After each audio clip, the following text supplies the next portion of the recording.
Fala aí, pessoal. Então, dando continuidade aí à nossa série de vídeos de direito penal, uma semana sem colocar vídeos, né? E hoje a gente vai falar um pouco acerca da aplicação da lei penal, né? Sobre a aplicabilidade e a lei penal no tempo, né? Que considera o crime no momento da ação ou da omissão, certo?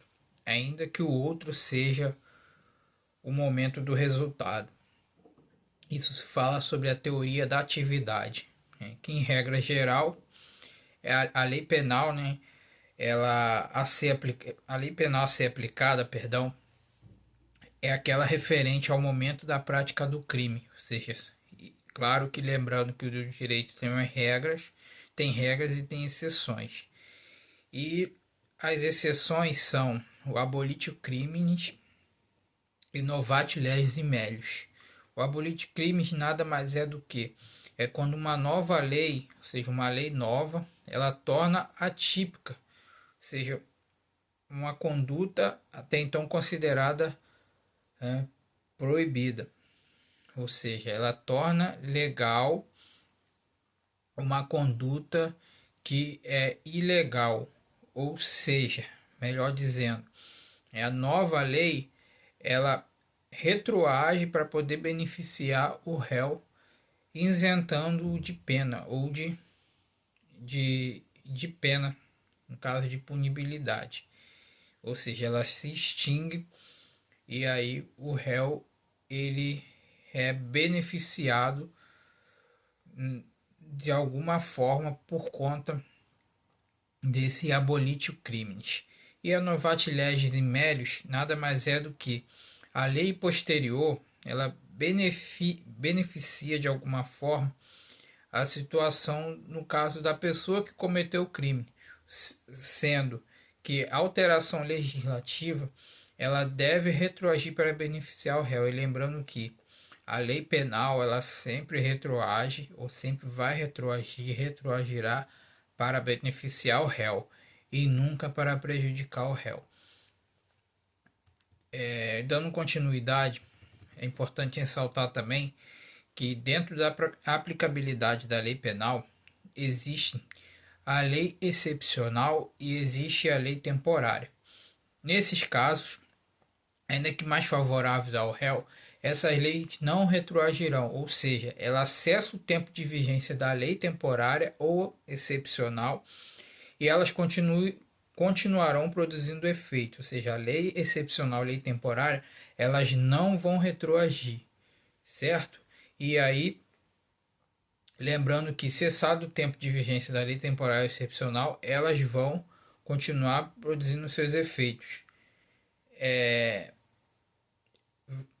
importante frisar também que elas continuarão produzindo efeito mesmo que prejudiciais ao réu, ou seja, isso se chama-se a ultratividade da lei penal, conforme prevê o artigo 3º do Código Penal.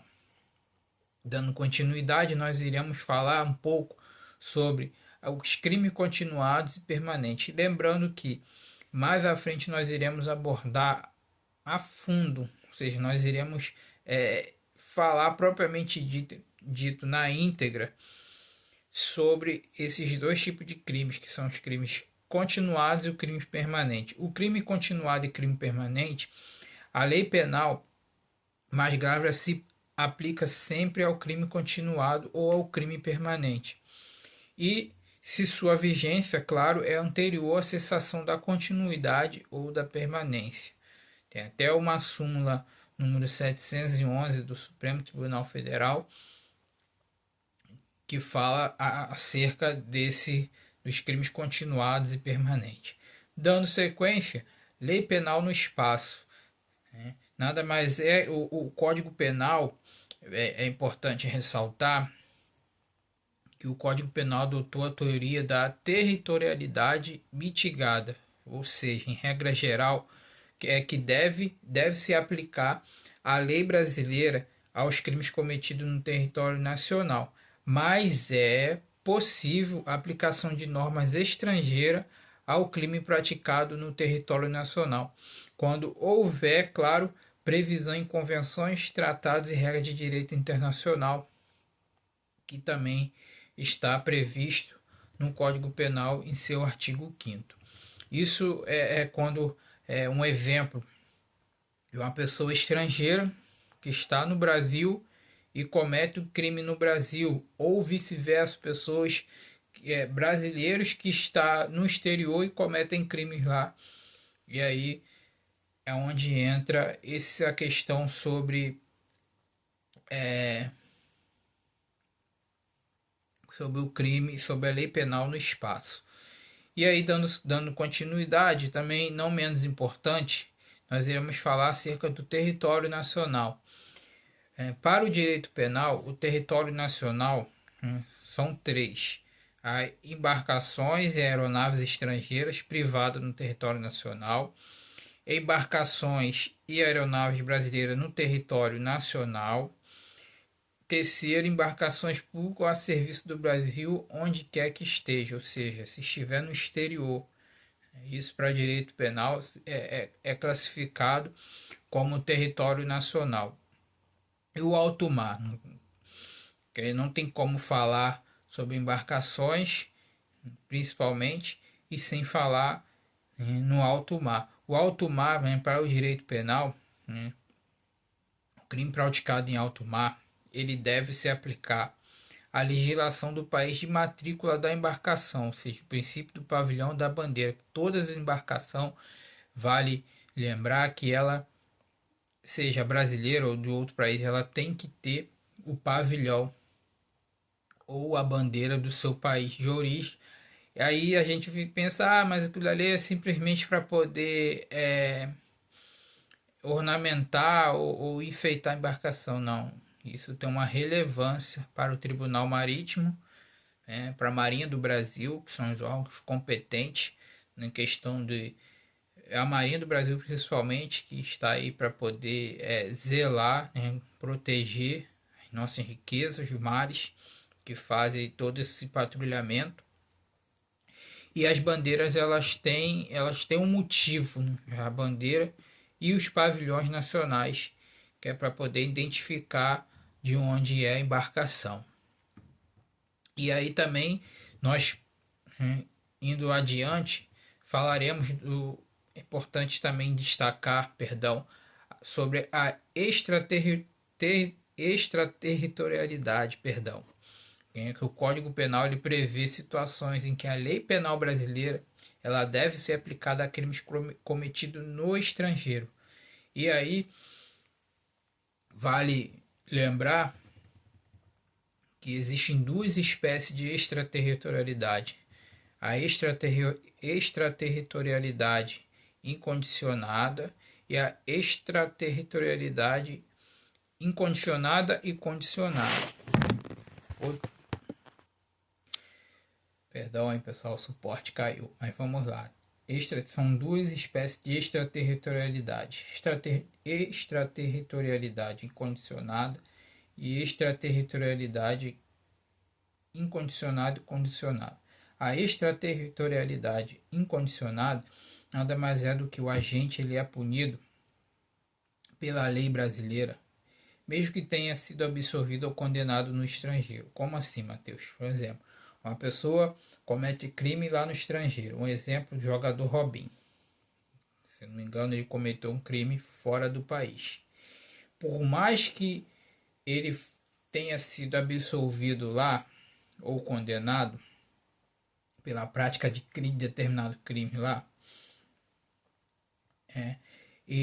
se lá ele não ser punido, aqui no Brasil, se haver, se a lei prevê sobre o crime que ele cometeu lá, ele pode ser que ele responda, ou na maioria das vezes ele vai responder no Brasil, ou seja, o agente é punido pela lei brasileira, mesmo que tenha sido absolvido ou condenado no estrangeiro para a prática de determinados comuns. Um exemplo é o crime contra a vida, o homicídio, matar alguém. Nós iremos ver isso mais à frente quando nós formos falar de crimes em espécie. que está previsto lá no artigo 121 do Código Penal. Um exemplo é o homicídio, que é o crime contra a vida, ou também crimes contra a vida ou a liberdade do presidente da República, dentre outros crimes. Isso é um exemplo que nós trouxe rapidamente aqui, que está no resumo. Então, ou seja, a extraterritorialidade incondicionada nada mais é do que o agente ele é punido pela lei brasileira, mesmo que ele tenha sido inocentado lá ou até mesmo condenado no estrangeiro, ou seja, se ele um brasileiro que está fora, no estrangeiro, no exterior e comete um crime lá. E, por mais que ele lá tenha sido absolvido, ele pode ser condenado aqui no Brasil. Por mais que ele tenha sido condenado lá, quando chegar aqui no Brasil, ele também poderá cumprir pena. Ah, mas e o tempo que ele já cumpriu lá? Mais à frente a gente vai falar um pouco sobre isso. Dando sequência, extraterritorialidade condicionada. Nada mais é do que o agente ele pode ser punido pela lei brasileira no caso de certos crimes e preenchidos alguns requisitos, conforme nós iremos mencionar. Ou seja, os crimes que por tratado ou convenção o Brasil se obrigou a reprimir. E aí são vários. Os crimes também que praticados por brasileiro ou praticados em aeronaves ou embarcações brasileiras, mercantes ou de propriedade privada, quando em território estrangeiro, e aí não sejam julgados. Esse é um dos exemplos da extraterritorialidade condicionada. E aí elas têm os requisitos para esses crimes.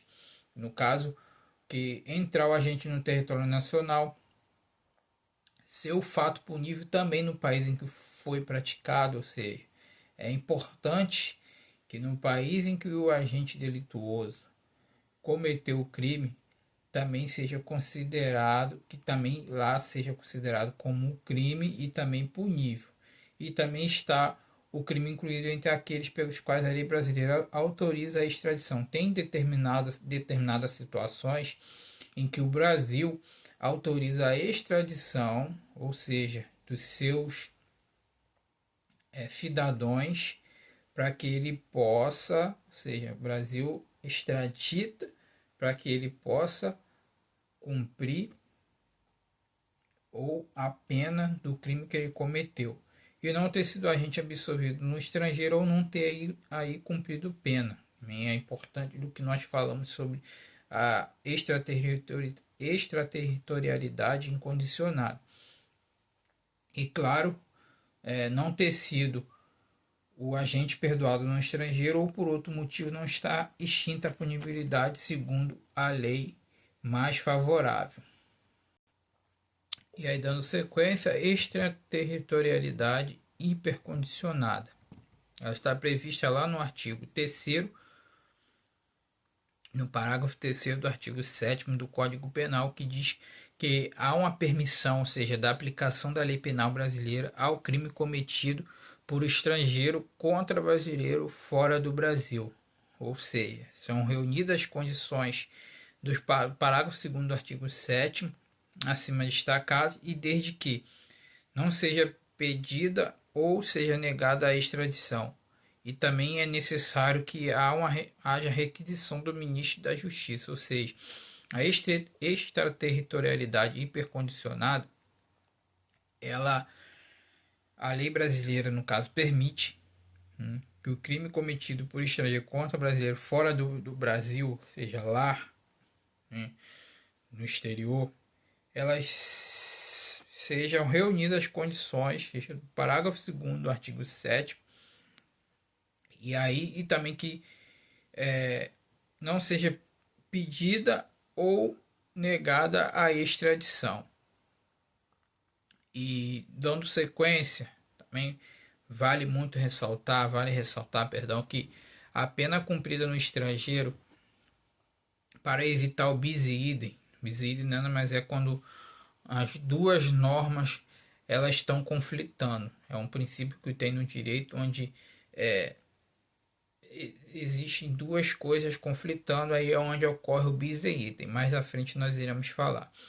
O artigo 8º do Código Penal dispõe que a pena cumprida no estrangeiro atenua a pena imposta no Brasil pelo mesmo crime, ou seja, quando diversas ou nela é computada quando idêntico, ou seja, os crimes idênticos. E o lugar do crime.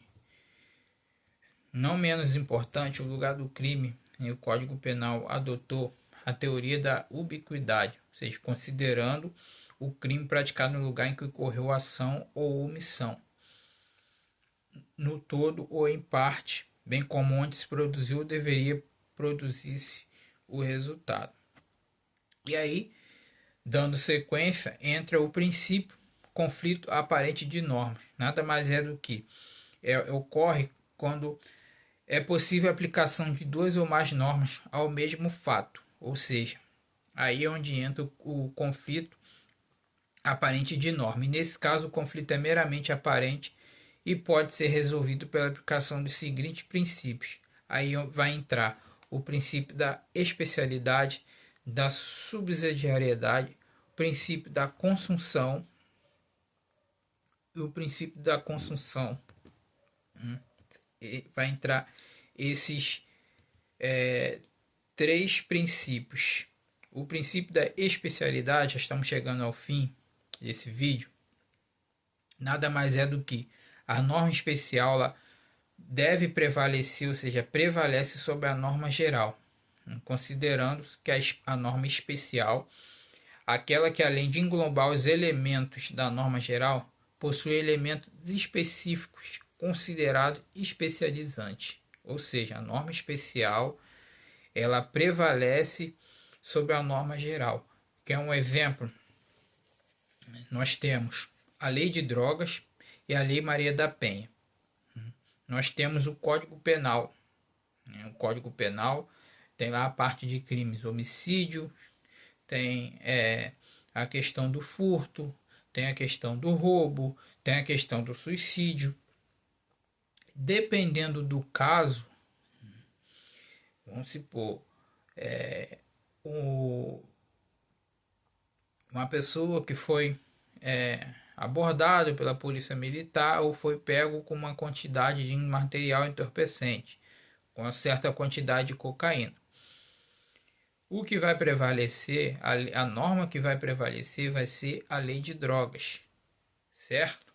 Se eu não me engano é a lei 11.343, não me falha a memória agora, não me recordo. Mas entre o Código Penal, tratando-se de drogas, que é muito comum hoje em dia, pessoa ser pego com material entorpecente, com maconha, com cocaína, sendo o agente delituoso pego ou flagrado com um desses materiais entorpecentes, o que vai prevalecer não vai ser o Código Penal, vai ser a lei de drogas. Princípio da subsidiariedade nada mais é do que a incidência do tipo penal mais grave, ou seja, mais grave afasta do tipo penal menos grave, que nada mais é do que só é aplicado de forma subsidiária, funcionando como um soldado de reserva. Ou seja, o tipo penal mais grave ele afasta o menos grave. Podemos até mesmo usar desse caso, ou seja, vamos supor que uma pessoa usou droga e aí ele, por conta da droga, por conta da venda do material entorpecente, ele acaba que ele comete o crime de homicídio, que é muito comum por conta de dívidas de drogas, enfim. O que vai prevalecer nesse caso vai ser o artigo 121 do Código Penal, claro, com as suas qualificadoras. E o princípio da consunção, terceiro e último princípio, nada mais é do que só haverá absorção do crime meio pela prática do crime fim. Um exemplo muito claro: o crime de lesão corporal. Ele é absorvido pelo crime de homicídio doloso. Por quê? A, o, a lesão, o homicídio, podemos dizer assim, ele é mais grave do que a lesão corporal. A lesão corporal vai me causar dano ao meu corpo, à minha integridade física. Mas o homicídio, ele vai por fim à vida de alguém. Por isso que no princípio da construção haverá a absorção do crime meio pela prática do crime fim. Tem como, Matheus, a pessoa cometer esses dois crimes? Tem.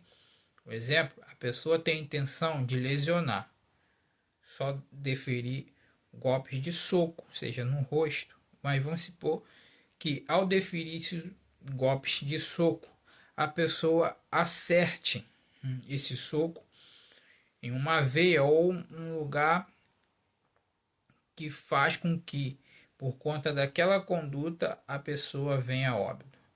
Nesse caso, a pessoa teve a intenção de lesionar, mas o fim foi o homicídio. Aí é onde entra esse princípio da construção.